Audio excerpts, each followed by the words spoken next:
Maharashtra cyber విభాగం ప్రముఖ సినీ నటి తమన్నాకు సమన్లు జారీ చేసింది. ఇక ఐపీఎల్ 2023 మ్యాచ్లను అక్రమంగా ఫెయిర్ ప్లే యాప్లో ప్రదర్శించిన కేసులో ఆమెను ప్రశ్నించేందుకు ఈ నోటీసులు ఇచ్చింది. దీంతో వయాకామ్ మీడియాకు కోట్ల నష్టం జరిగిందని తెలిపింది. అయితే ఈ మేరకు తమన్నాను ఈ నెల 29న విచారణకు హాజరు కావాలని మహారాష్ట్ర సైబర్ విభాగం కోరింది.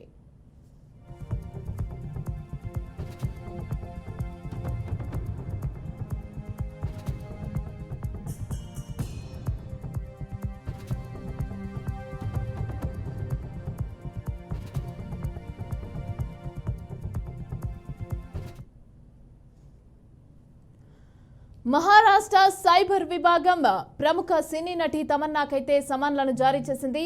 ఐపీఎల్ 2023 మ్యాచ్లను అక్రమంగా ఫెయిర్ ప్లే యాప్లో ప్రదర్శించిన కేసులో ఆమెను ప్రశ్నించేందుకు ఈ నోటీసులు ఇచ్చింది. దీంతో వయాకామ్ మీడియాకు కోట్ల రూపాయల నష్టం జరిగిందని తెలిపింది. అయితే ఈ మేరకు తమన్నాను ఈ నెల 29న విచారణకు హాజరు కావాలని మహారాష్ట్ర సైబర్ విభాగం కోరింది.